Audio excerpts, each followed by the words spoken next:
장례식 날 나타난 두 번째 아내, 실화를 바탕으로 재구성한 이야기. 프롤로그. 비 내리는 날 2024년 11월 17일.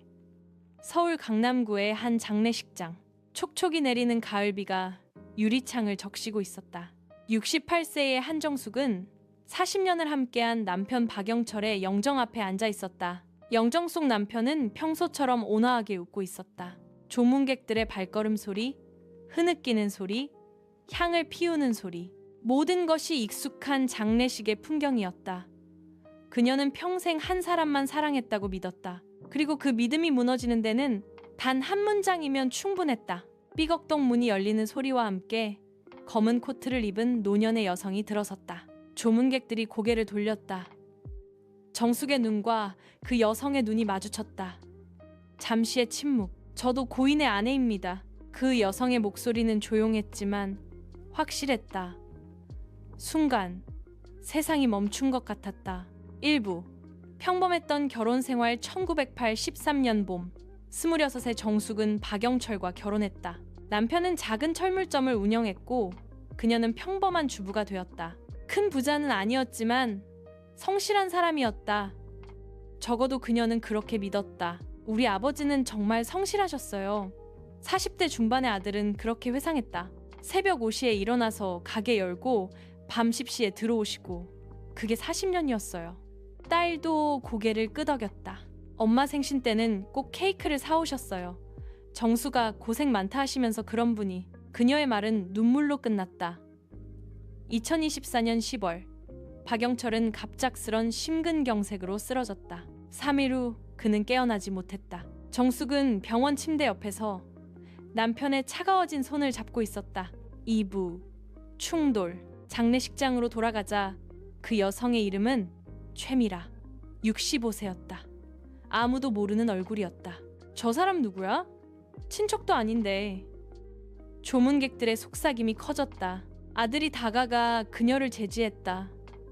지금 뭐 하시는 겁니까? 미라는 가방에서 서류를 꺼냈다. 혼인신고증이었다. 죄송합니다만 저도 고인의 배우자입니다. 혼인신고도 되어 있습니다. 서류가 떨어지는 소리가 유난히 크게 들렸다. 정숙의 얼굴에서 피가 빠져나갔다. 뭐라고요? 딸이 비명처럼 외쳤다. 아들이 서류를 낚아챘다. 이게 무슨 사기잖아요. 미라는 차분하게 답했다. 2007년 6월 15일자입니다. 등록일자가 선명했다.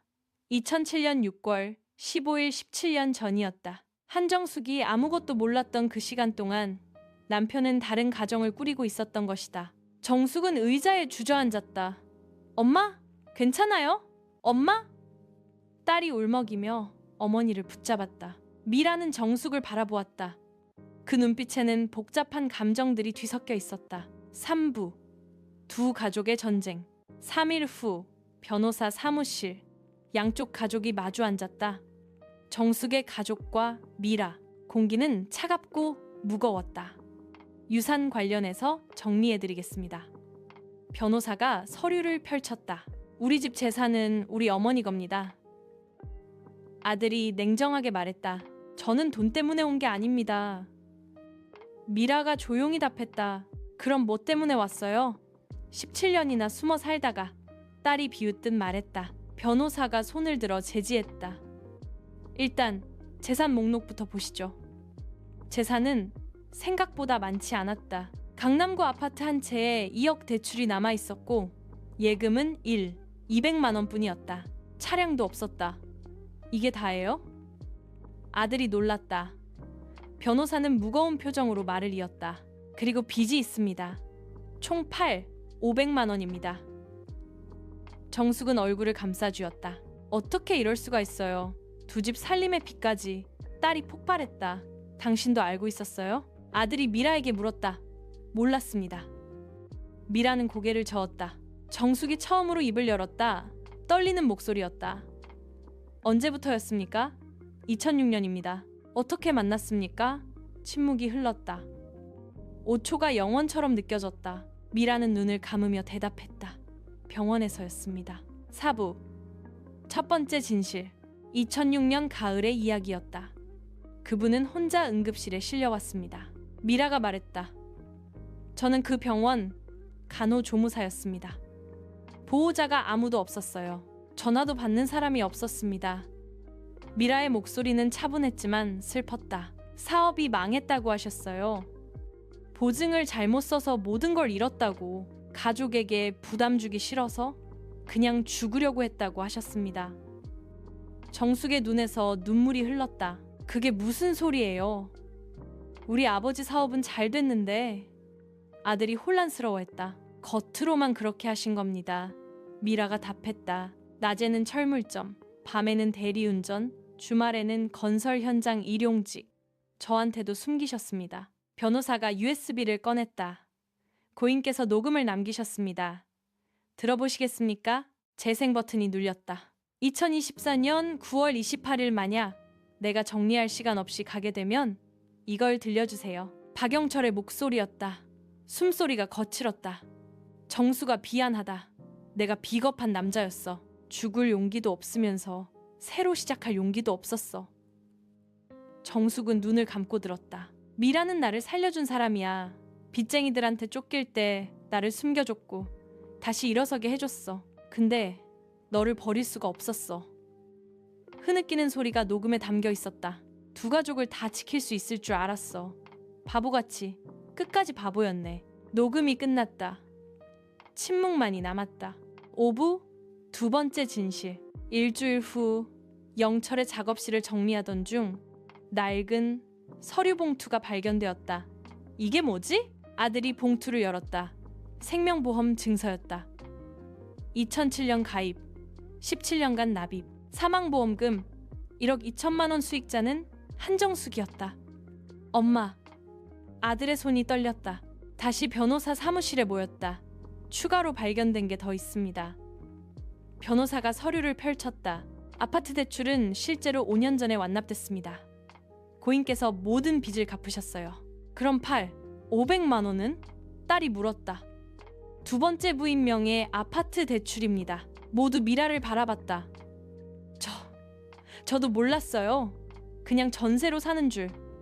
미라가 당황했다. 명의는 최미라 씨지만 대출 상환은 전부 고인이 하셨습니다. 변호사가 설명했다. 그리고 편지가 있습니다. 한정숙 씨 앞으로. 6부. 마지막 편지. 정숙은 떨리는 손으로 편지를 펼쳤다. 남편의 손글씨였다. 정수가 이 편지를 읽고 있다는 건 내가 결국 끝까지 비겁했다는 거겠지. 미라를 사랑했냐고 물으면 잘 모르겠어.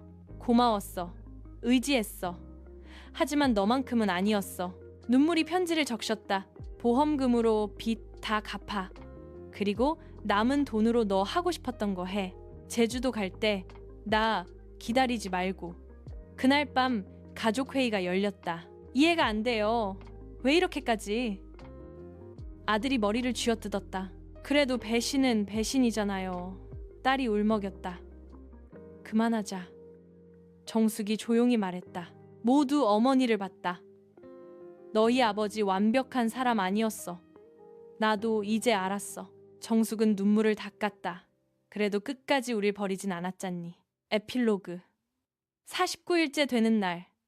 49일째 되는 날. 한정숙은 미라에게 연락했다. 작은 식당에서 두 여자가 마주 앉았다. 식사하고 가세요. 정숙이 담담하게 말했다. 네? 미라가 놀랐다. 같이 먹어요. 된장찌개와 김치가 놓인 밥상. 침묵 속에서 숟가락 소리만 들렸다. 아파트는 정리할게요. 보험금으로 대출 갚고 남은 건 전부 드릴게요. 미라가 먼저 말을 꺼냈다. 아니에요. 정숙이 고개를 저었다. 네? 당신도 17년 살았잖아요. 그것도 당신 집이에요. 미라의 눈에서 눈물이 흘렀다. 미워했어요, 처음엔. 정숙이 차를 따르며 말했다. 당연하죠. 미라가 답했다. 근데 이제는 그냥 피곤해요. 두 사람의 눈이 마주쳤다. 우린 서로 적이 아니었어요. 같은 사람 사랑했던 그냥 두 명의 여자였을 뿐이에요. 창밖으로 따뜻한 햇빛이 들어왔다. 정숙은 차를 마시며 생각했다. 40년을 함께 산 사람도 진짜로는 다 모르는 거더라고요. 그러니까 용서도 완벽할 순 없겠죠. 용서는 완전한 이해가 아니라 이해하려는 시작에서 오는 것인지도 모른다. 작가의 말. 이 이야기는 실제 사건을 바탕으로 재구성되었습니다. 등장인물의 이름과 일부 설정은 각색되었습니다. 사랑과 배신, 용서와 이해 사이에 복잡한 인간관계를 담고자 했습니다. 끝.